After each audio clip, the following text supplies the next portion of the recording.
Good evening and thank you for joining us on the news at 8. My name is Joyce Mabika Piswejo Munyika is on sign language. And I am Yvonne Mukondani Dorangube will join us with part of the bulletin from Montrose. But for now, let's take a look at the stories that we are leading with.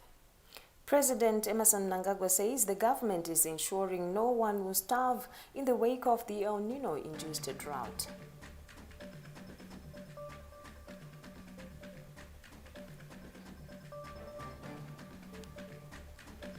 In arts news, 2 Zimbabwean schools shine at Langolan International Arts Festival in Wales. In our leading sports stories, PSL season resumes with Simba Bora beating Manica Diamonds. And high stakes as Dynamos host Poso this Sunday. We'll now give you these and more stories in detail. President Emmerson Mnangagwa says government will not allow anybody to starve in the wake of the El Nino-induced drought as measures are in place to ensure grain deliveries to vulnerable families. He said this in Marange, Manicaland province this Saturday while addressing thousands of the Joan Marange church congregants attending their annual Passover. Our chief correspondent, Ruben Barry, has the details. The President of the Republic, Comrade Emmerson Mnangagwa, has been religiously coming down to Marange to pray with the people of the Johane Marange Church. The Passover ceremony, better known as Pascha, held from the 1st of July to the 18th of July, saw the President, Comrade Emmerson Mnangagwa, once again in attendance, together with thousands of the Johane Marange congregants. Since taking over in 2017, he has religiously attended several ceremonies at the Mafararikwa Shrine and the Senoa events. Humbling himself like other congregants, he sat on the floor for over 2 hours, listening to several preachers from the Democratic Republic of the Congo, Angola, South Africa, and locals, to mention but a few. Led by the leader of the church, St. Nimrod, the entire congregation sang in his praise as the anointed one.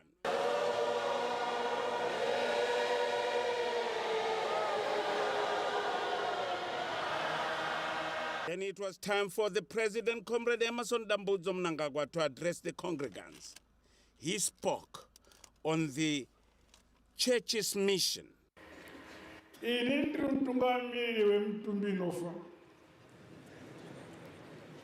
Iwo mtungamiri wemweya isingafi saka watoona kuti mkuru ndiani ndaziva izvozvo ndikangowana mukana ndinouya kumutungamiriri ano upenyu husingaperi.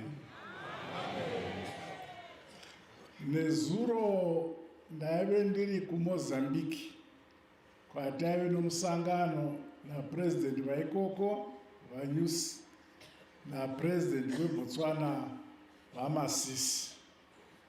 Asi nokuziva kuti nhasi kune sangano rakadai ndakati umwe wangu President vakararako ndofunga achadzoka nhasi.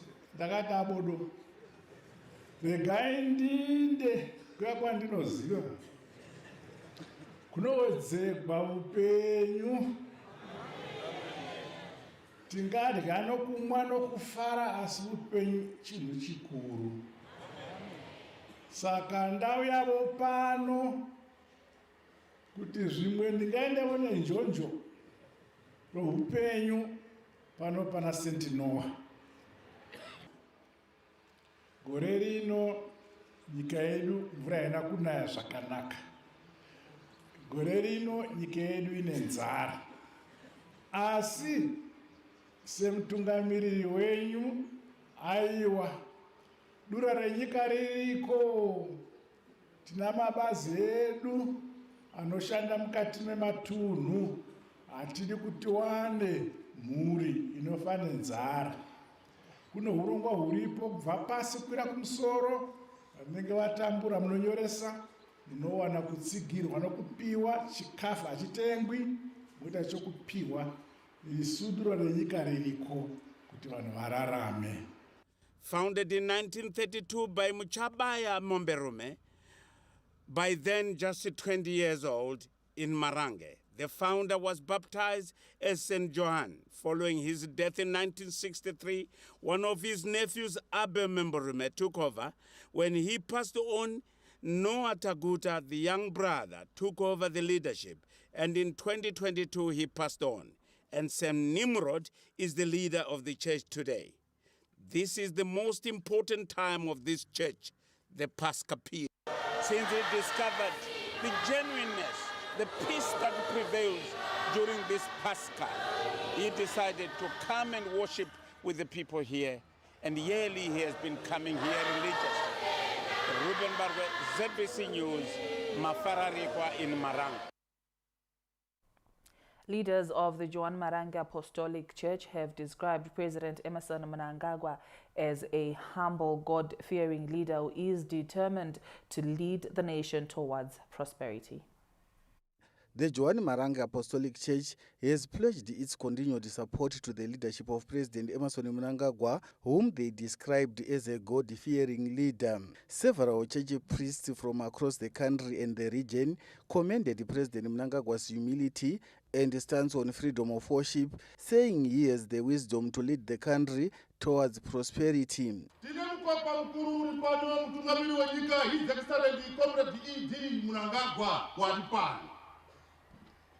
Shefu ndinokutenda ida ndizivi kuti ndikakutenda isekuti kukomborwa kwakadai kuti gore negore munouya kuona matani muzodzwa Mwari mechipereka gore makurukotani ehurumende gore negore vanhu ndivava vaungana inini vaMnangagwa mavuya kuzohwitinesa kuti munyika mangu handirambi kuti postori inamatwe nemitemo yokudenga zokudenga ndizo zvandinodini zvandinotodavo kunyarara kudenga rakasimba raMwari rakusundai kuti muve papi Baluketens basa la munaro vou repetir aquilo que eu tinha falado da vez passada. Já toquei na zanda com o tauro e correr na capela. Esse segredo que descobriste. E nós church na segredo ya makaona aí. O segredo que você descobriu. Segredo ya makaona mu church muno. Fale também com os outros presidentes. Dalila eu amo meu presidente. Sobretudo de África. My president of Africa, you know. The priest also spoke on why the church's annual Passover is an important gathering. St. Nimrod Taguta took over the leadership of the church after the death of his father, St. Noah Taguta, in 2022. Kenya's Chivushe, ZBC News, Mutari.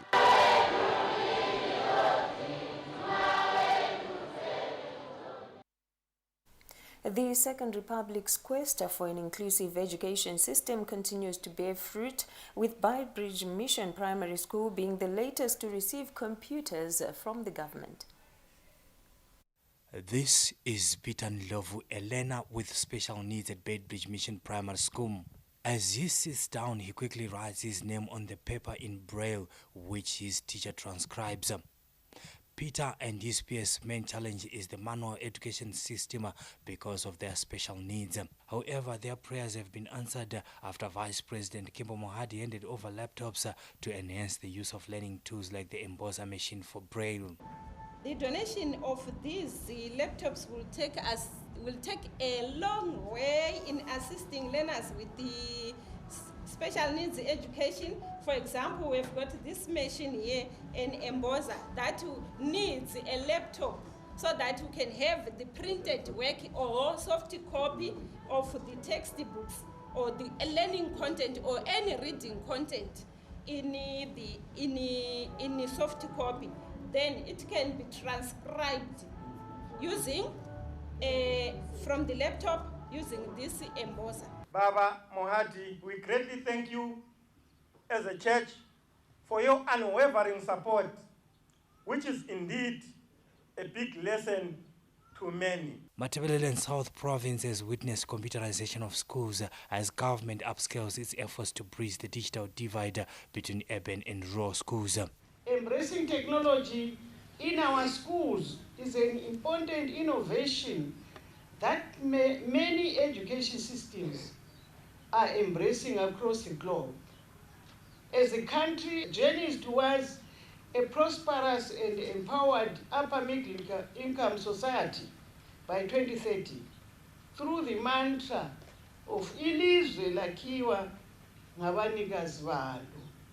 Education becomes the cornerstone of all efforts towards this aspiration. Handing over the computers to his former school this Saturday, Vice President Mohadi reaffirmed the government's commitment to inclusive education. My purpose, therefore, in enabling schools to use ICT tools is to ensure that the digitalization strategy of our development is appropriately inculcated into the structures of our education system. This enables creation of a backbone of knowledgeable citizens who, through ICT, enabled systems can solve lifelong challenges.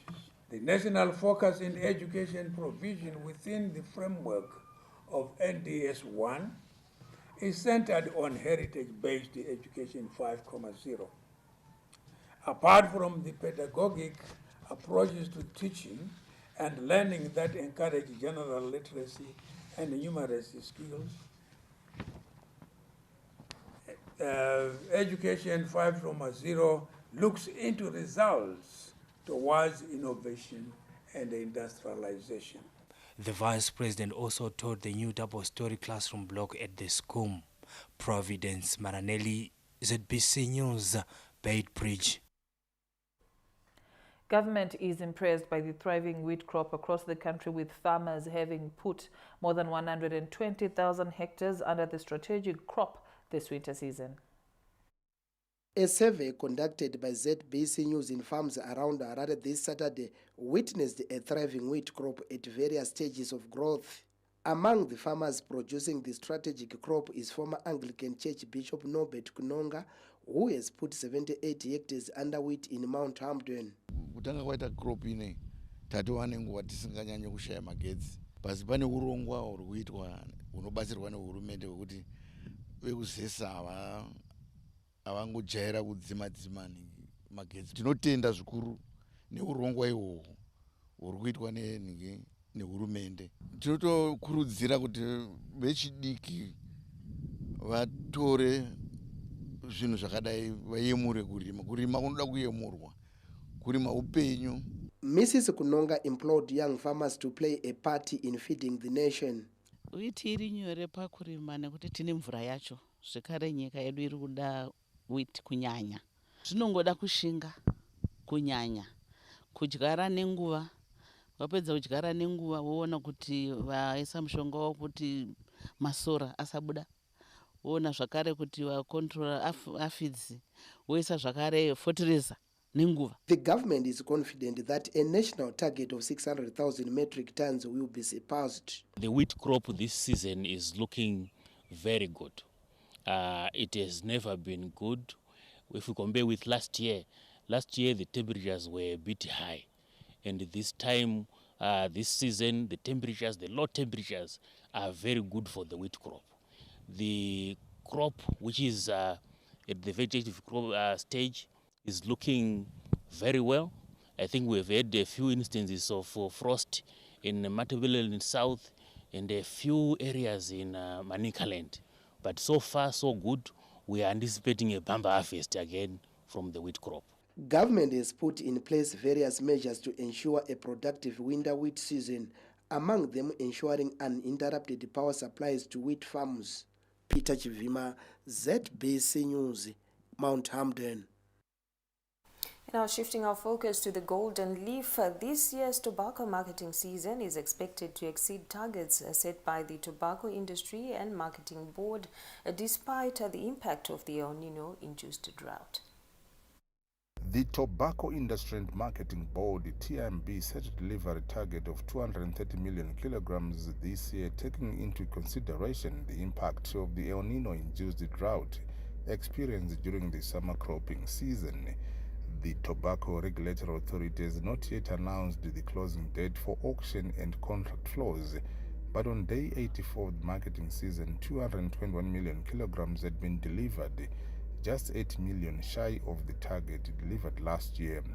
TMB Board Chairperson Mr. Patrick Devon has confirmed that the season performed beyond expectations, given this year's tough conditions. It's been a good season in terms of price. Sadly, the quality was not good as a result of El Nino, but demand globally has been very strong, so that has carried us through. It looks like the crop size is going to get to 235 million kilos. Despite the dip in production, the silver lining is the firm average tobacco prices at $3.44 per kilogram compared to $3.04 per kilogram fetched last year. Meanwhile, a high-tech tobacco processing plant which is being constructed by Cartreg processors is expected to harness a value addition, thereby increasing foreign currency earnings in the future.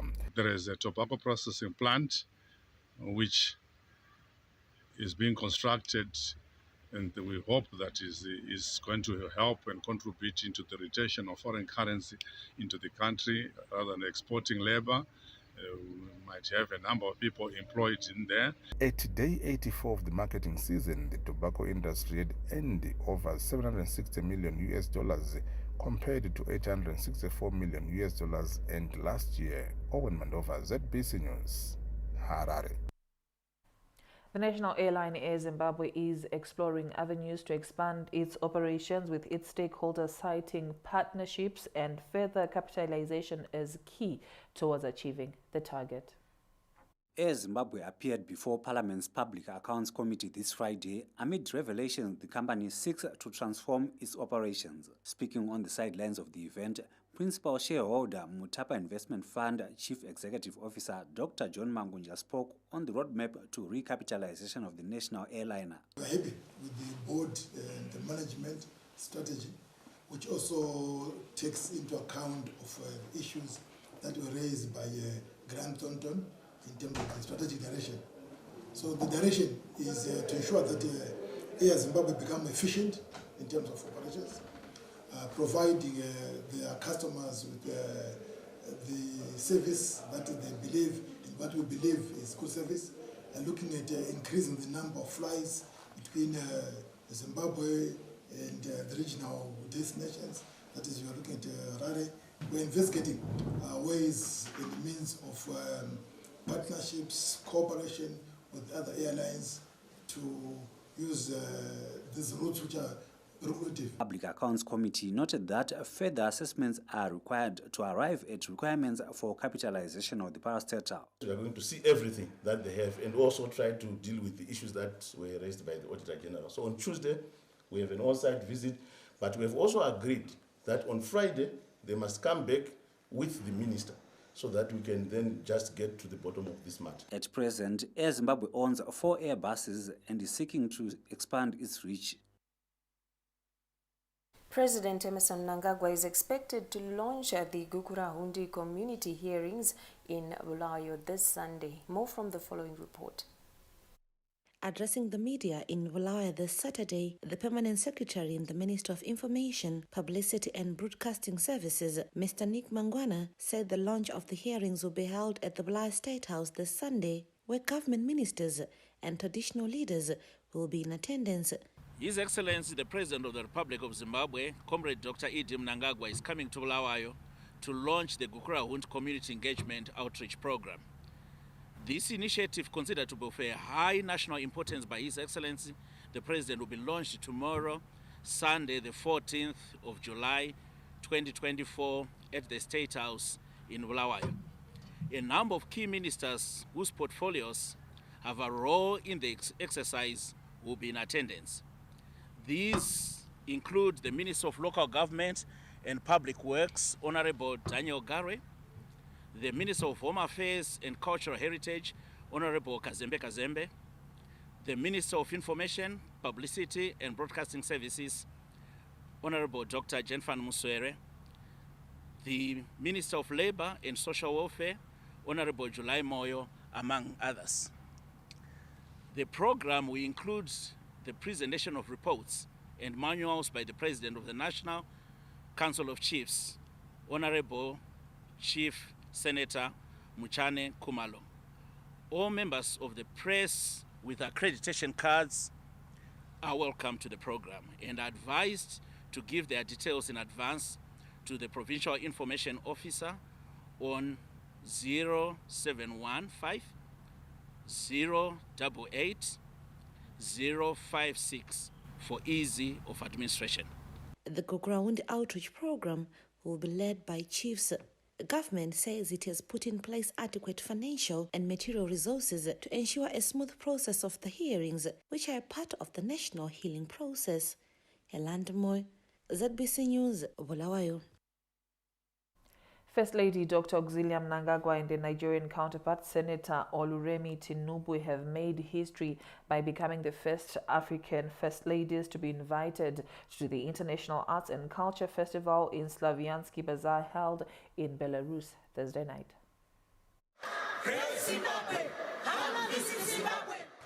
First Lady Dr. Auxilia Mnangagwa, who is also the country's tourism ambassador, attended the 33rd edition of the International Arts and Culture Festival, Slaviansky Bazaar, in Vitebsk, Belarus this Thursday after being invited owing to a deep passion for the preservation of culture.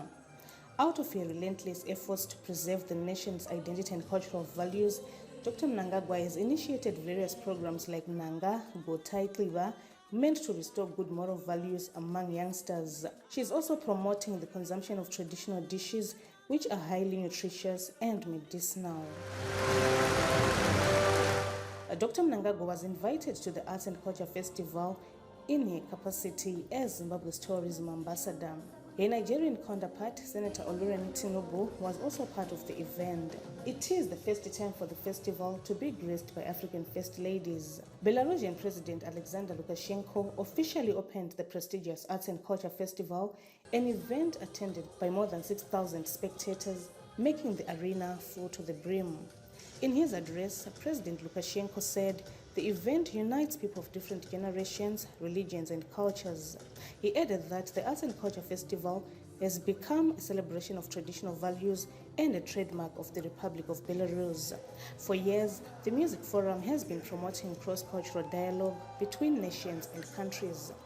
This year's edition was attended by 38 countries, with 22 countries participating.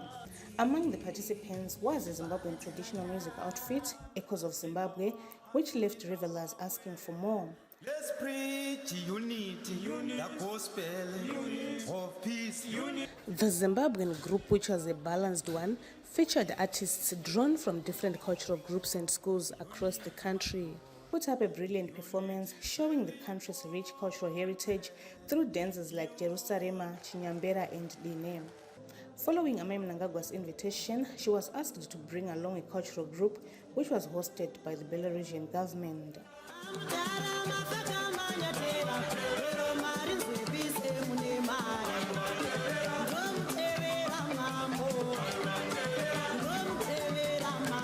The group marketed Destination Zimbabwe by highlighting some of the tourist attractions, including Victoria Falls, Wange National Park, and the Great Zimbabwe. With a variety of traditional tunes combined with waist-wiggling African dances and fancy footwork, Echoes of Zimbabwe became the favorite of many at the music extravaganza. The band is a unique, energetic troupe that managed to light up the stage with its unique flair, keeping the audience's eyes glued to the stage. It is never an easy feat to attract and impress a crowd that does not understand the lyrics of your music, but the attention this music outfit got proved that music is a universal language. They captured the hearts of foreign audience owing to their immense talent, raising the Zimbabwean flag high.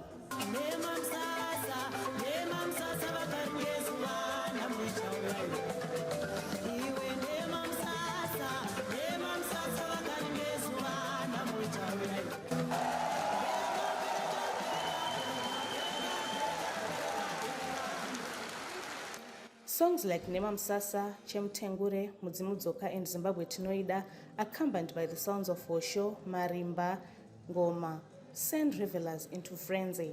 The Zimbabwean traditional attire and instruments like bows and arrows put icing on the cake. So good was the performance that those in attendance swarmed to get selfies with the Zimbabwean cultural ambassadors after the show to get to know more about the rich Zimbabwean cultural heritage.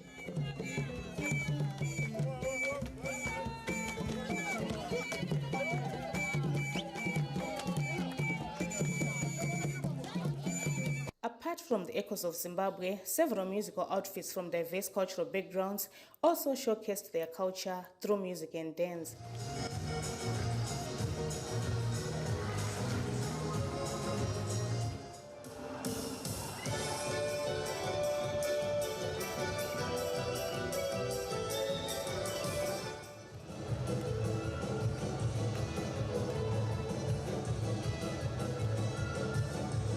Some of the countries represented include China, Russia, and India.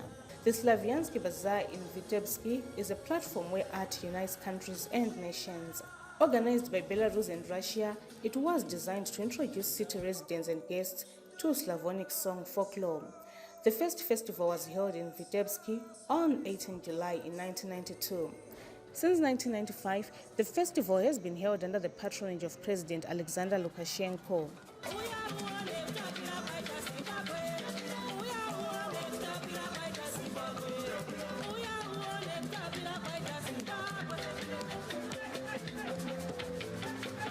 Colette Msanyera, ZBC News, Vitebsky.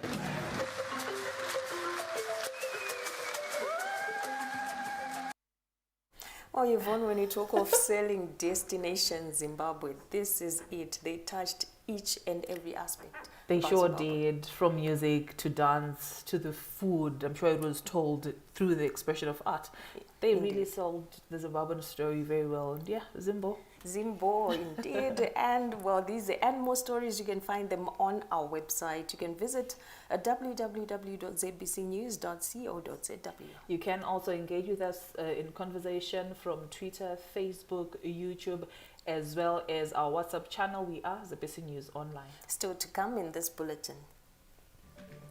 2 Zimbabwean schools shine at Langolan International Arts Festival in Wales. In sport, PSL season resumes with Simba Bora beating Manica Diamonds. Well, these and more stories coming up after this break. Stay with us.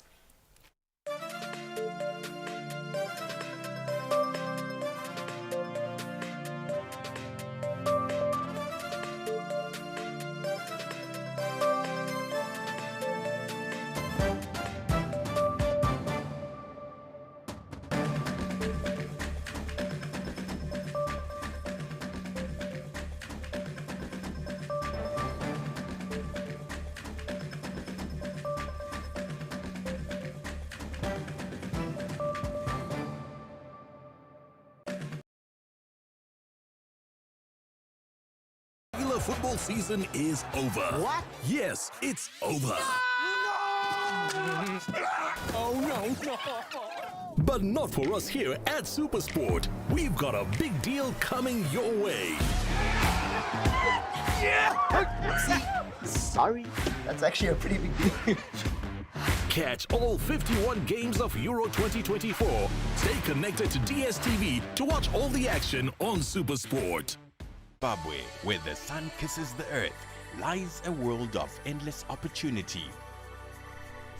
Here, amidst the vibrant colors and lively exchanges, the spirit of abundance lives.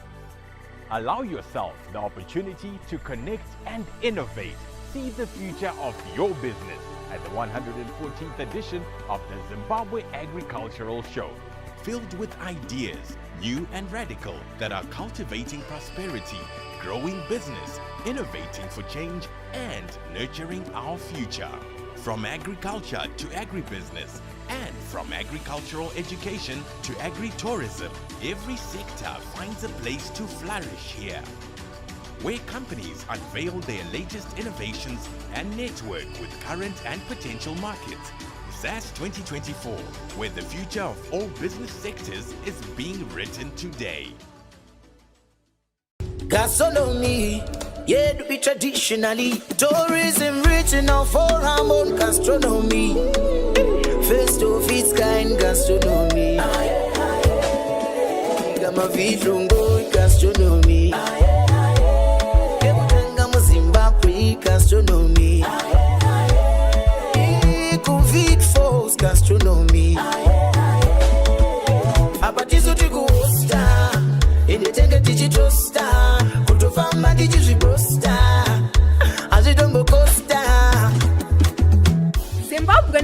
tourism zvichaita musangano wekutanga we-UN Regional Forum on Gastronomy Tourism muAfrica kubva musi wa26 kusvika 28 chikunguru 2024 kuVictoria Falls muno muZimbabwe. Uyu muchero wemudzimai wemutungamiri wenyika Dr. Oxelia Mnangagwa kuburikidza nekushanda nesimba mukusimudzira kudya kwechivanhu kwedu muZimbabwe. Tigashire Africa yose, titambira United Nations Tourism. Zimbabwe yopembera.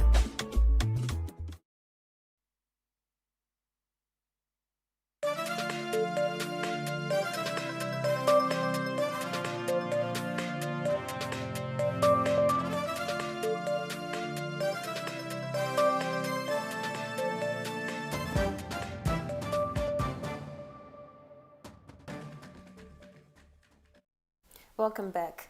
The Zimbabwe Republic Police, ZRP, says it is investigating a fire incident that destroyed 12 vehicles at ZRP Southerton Police Station complex this Friday. In a telephone interview, ZRP spokesperson Commissioner Ponyati confirmed that 12 vehicles, including trucks and small cars, were destroyed by the fire. Commissioner Nyati said the fire emanated from an electricity pylon. On that note, we get more news from our Montrose studios in Bulawayo, where Dora Ncube is on standby. Dora. Thank you so much, Yvonne and Joyce. A lovely evening to you and many thanks for taking us on. We continue with the news at 8. Government is employing an inclusive approach in its quest to ensure universal health coverage in the country. A two-day joint induction workshop for the Parliamentary Portfolio Committee on Health and Childcare and the Thematic Committee on HIV and AIDS is currently underway in Masvingo. Officially opening the workshop, the Deputy Speaker of Parliament, Honorable Tsitsigezi, challenged the two committees to ensure strategic health priorities are being met. Your committees must be attuned to the legal and policy framework that governs Zimbabwe's health sector. Central to this framework is the Public Health Act, Chapter 15.17, which establishes the legal foundation for public health interventions, disease control and health promotion. Additionally, the Health Professions Act, Chapter 27.19, regulates health professionals' practices in order to maintain high health delivery standards. Government acknowledged the strides that have been made in improving the healthcare sector, calling for increased budget allocation to the sector. We ask for your support as the Portfolio Committee, really to pressurize during budget time that we maintain the 15%.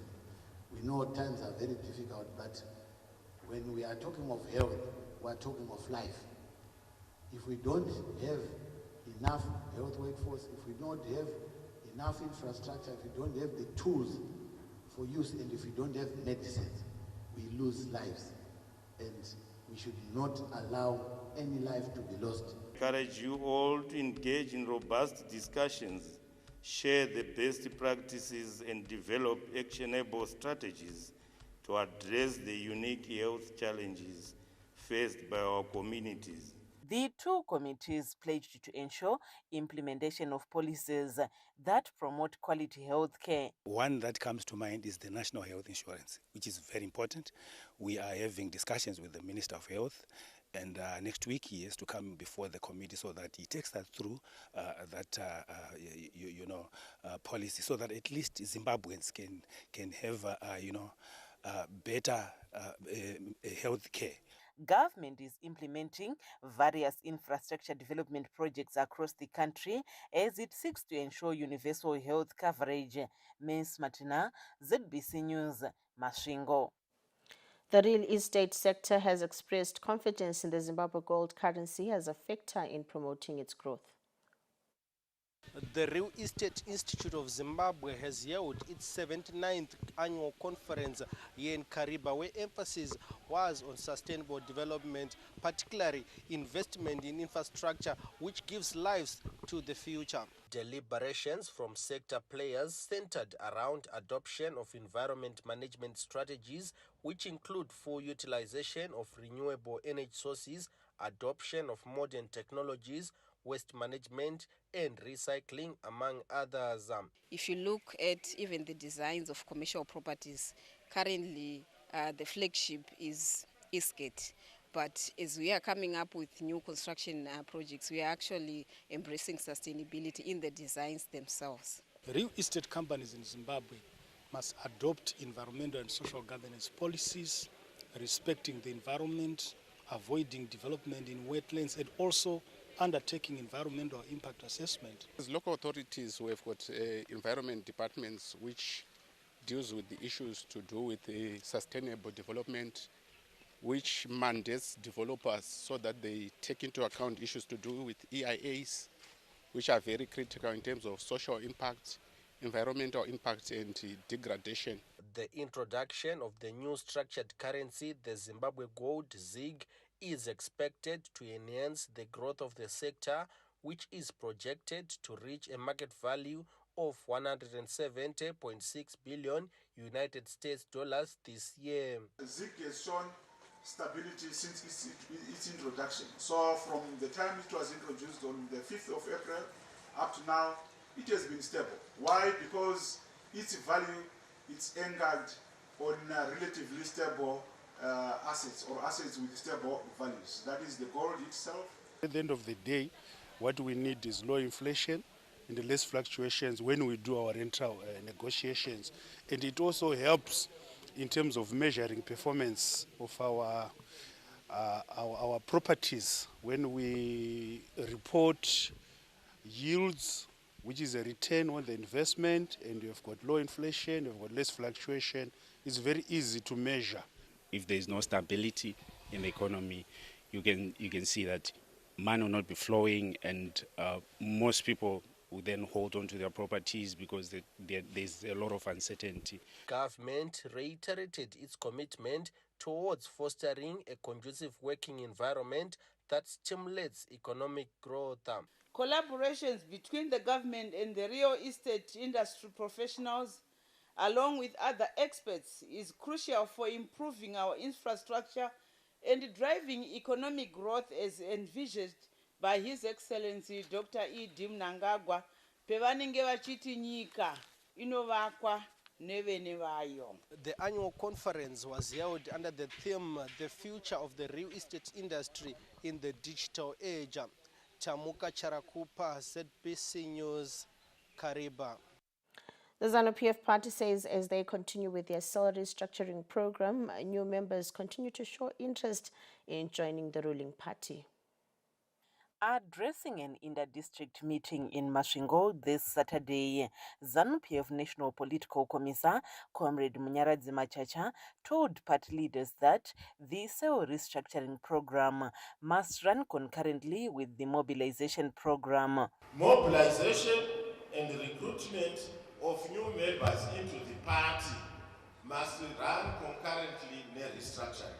Must happen. Azviitike kuti tichikuda kuno restructure, tiri kubuda kunotaura navanhu zvakanaka zvomusangano, mabasa ari kuitwa neZANU PF akanaka nezvinogona kubatsira munhu pararamo yake.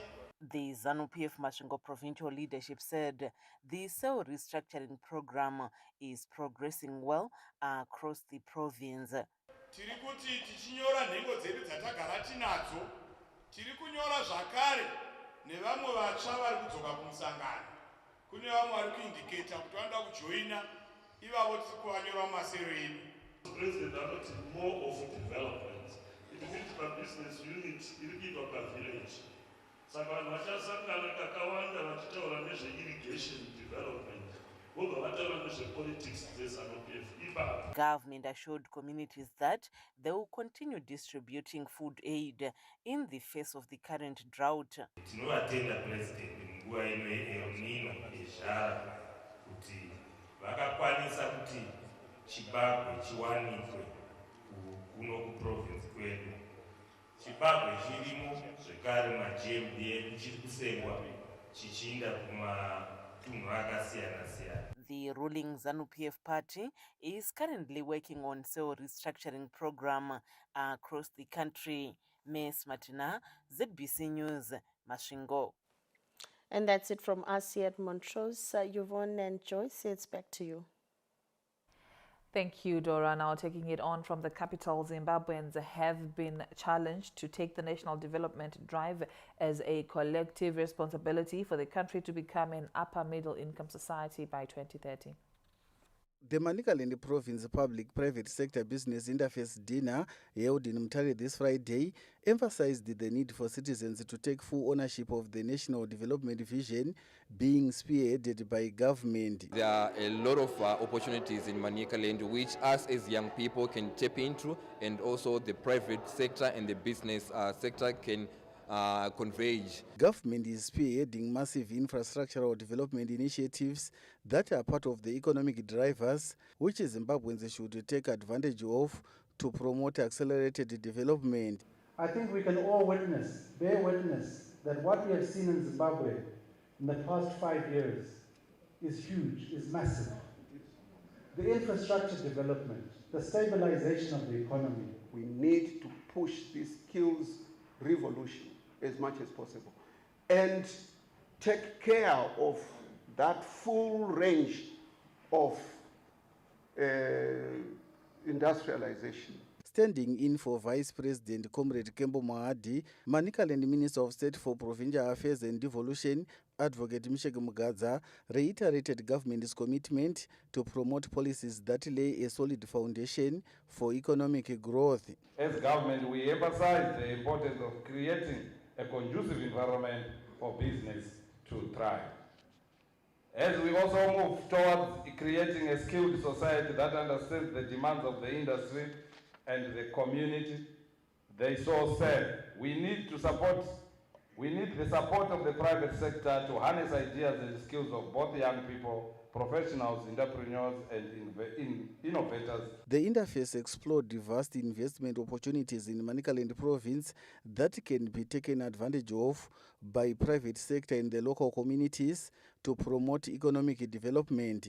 Kenya's Chifuje, ZBC News, Mutare.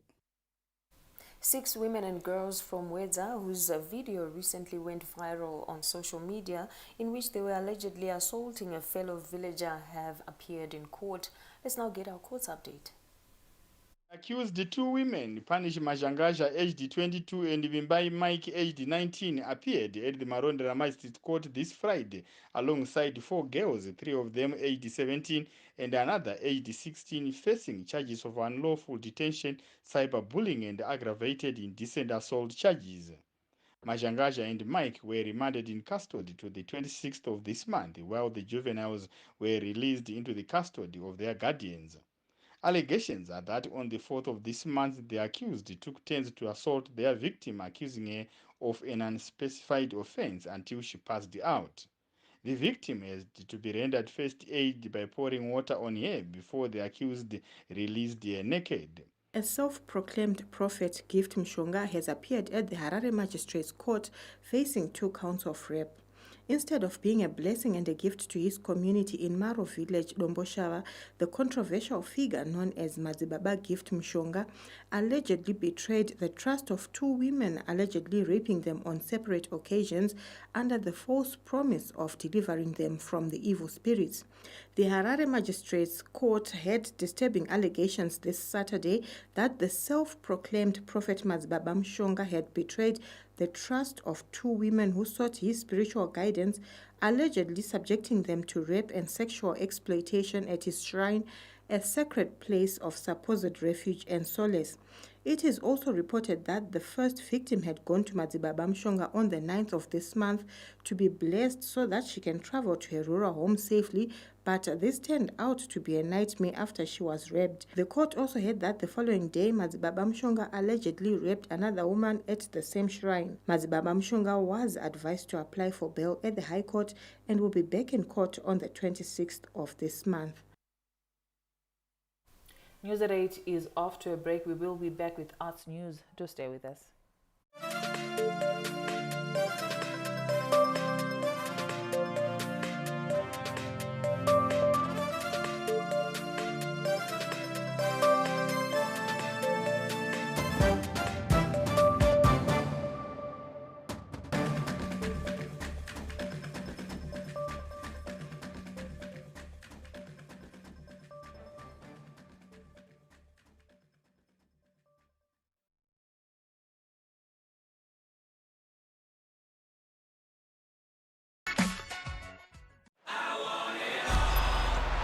75 days since the last day of last season. We are ready to do it all again. Phil Foden is having the season of his life. Brilliant! Just brilliant! That is quite something! Upgrade to Compact for $29 per month to get all the Premier League football action.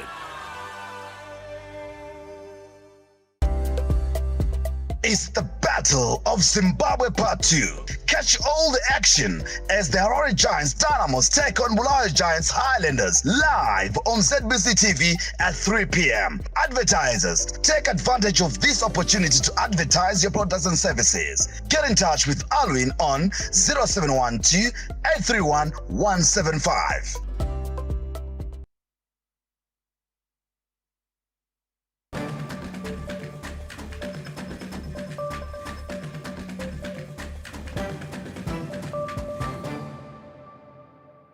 Thank you for staying with us.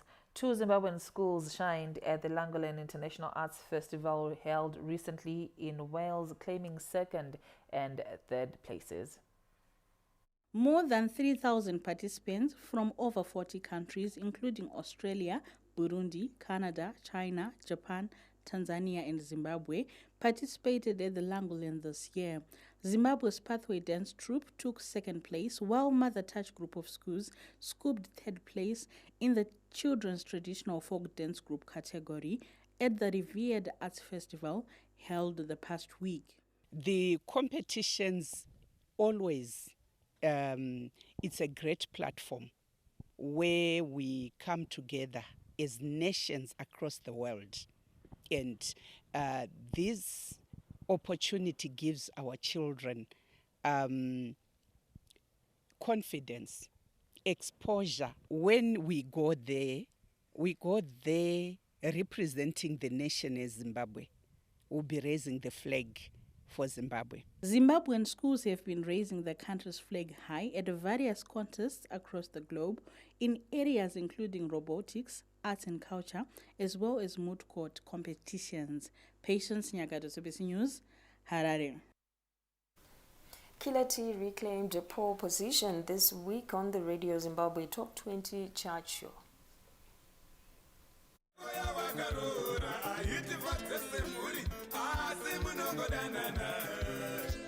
Top contender in the show, Simon Mutambi, who was threatening to dethrone Killer T from pole position after claiming first last week with his song Chembere Yako, has been relegated to 2nd this week.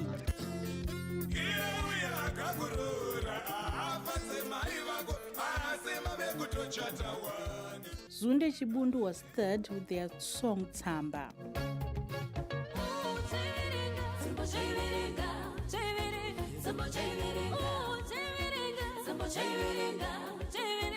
A collaborative effort by Chief Wenje and Obel Chari is gaining popularity after moving from 18th to 14th this week.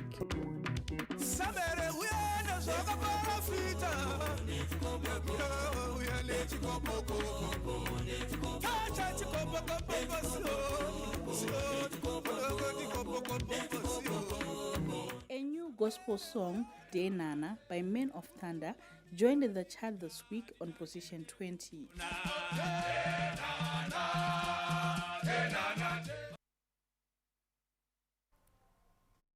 While we take yet another break, we'll be back just now to stay with us.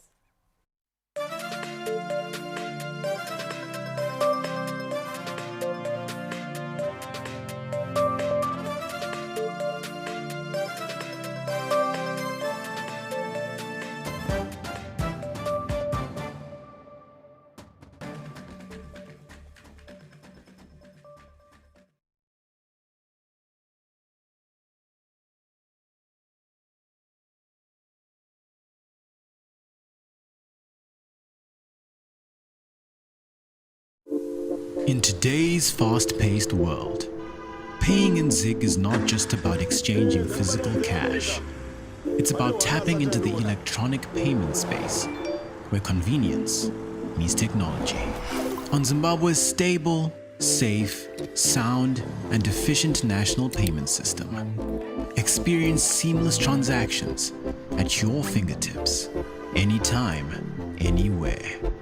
Join the future of payments today with Zig. Secure, reliable, effortless. Pay the smart way. Pay with Zig. High quality alcohol-free red common bricks for sale at affordable prices. Visit U Dow Bricks at Chikurubi Prison Farm, Harare. We are also recruiting salespeople. It's the Battle of Zimbabwe Part 2. Catch all the action as the Harare Giants Dynamos take on Bulawayo Giants Highlanders live on ZBC TV at 3 p.m. Advertisers, take advantage of this opportunity to advertise your products and services. Get in touch with Alwin on 0712 831 175.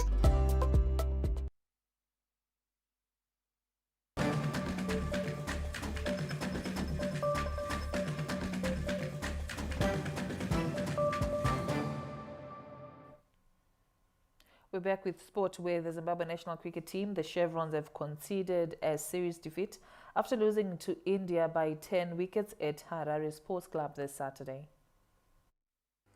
The Chevrons once again fell short when it mattered after conceding a 10-wicket loss in the hands of India in the penultimate T20 International this Saturday. The Chevrons were second best in every aspect of the game as they failed to negotiate a series levelling chance, resulting in another defeat to the world champions. After being put to bed first, the opening pair had a decent showing, surpassing 50 runs without loss. However, when the first wicket fell, the Chevrons became too weak and began losing wickets on a regular basis. Skipper Sikandar Raza tried all he could to step up the run rate in order for the Chevrons to post a huge total, but being the lone aggressive act, he eventually lost his wicket to Tushar Deshpande. Apart from Raza and the opening pair, no other batsmen stepped up as Zimbabwe posted a lowly 152 runs for 7 in their 20 overs against the newly crowned world champions. The target was too easy for India to chase, with the opening pair of Yashasvi Jaiswal and Shubman Gill powering India towards a series-winning victory. The Premier Soccer League resumed this Saturday with Simba Bora beating Manica Diamonds by a 1-0 in a match played on the eve of the much-anticipated Battle of Zimbabwe, pitting Dynamos and Highlanders. With only a few hours before the iconic Battle of Zimbabwe featuring Dynamos and Highlanders at Rufaro Stadium, PSL action, however, resumed this Saturday. Manica Diamonds could not hold on to second spot in the Premier Soccer League this Saturday after being edged by Simba Bora. The Gem Boys lost by a 0-0 to Simba, who now move up to third on the standings, 2 points behind log leaders FC Platinum. While the Gem Boys slipped, Ngezi Platinum Stars took full advantage of the slump to move into second spot on 33 points, a goal better than third-placed Simba Bora. Obrio Chirinda scored his fourth goal in as many matches to help Ngezi beat struggling New Boys Arenal Movers by a solitary goal. Chirinda is now within 4 goals of the leading goal scorer, William Manondo, who is on 8 goals. Meanwhile, Kamabiliad also piled pressure on Manondo by netting his 7th goal of the campaign in Yada's 1-0 draw with Wange.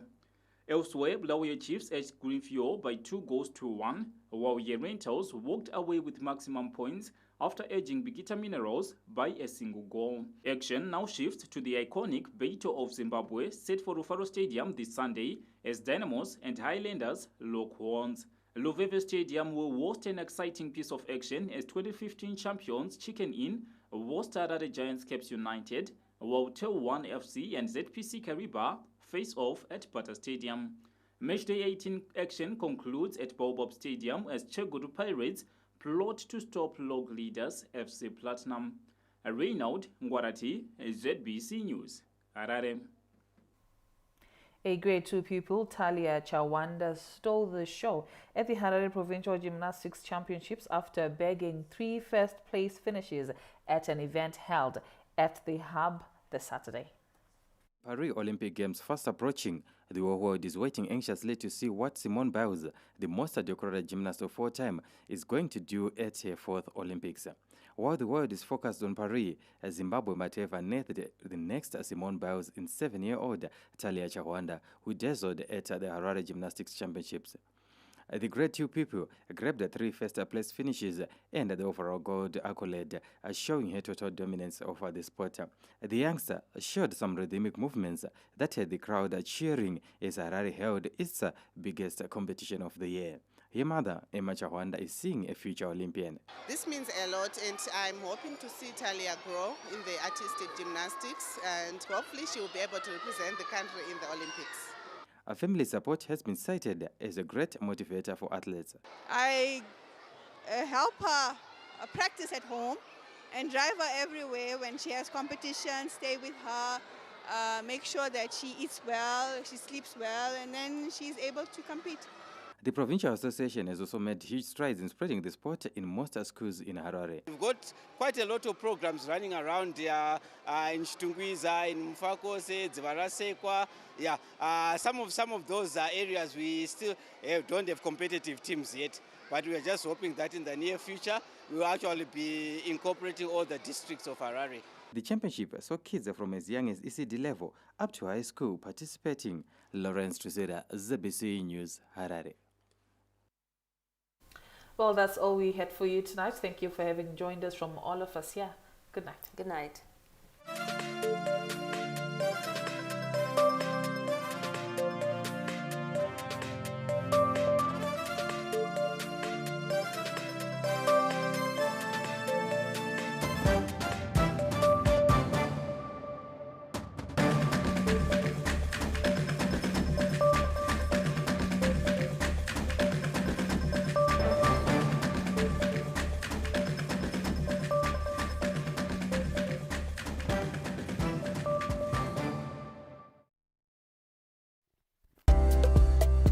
It's the Battle of Zimbabwe Part 2. Catch all the action as the Harare Giants Dynamos take on Bulawayo Giants Highlanders live on ZBC TV at 3 p.m. Advertisers, take advantage of this opportunity to advertise your products and services. Get in touch with Alwyn on 0712 831 175.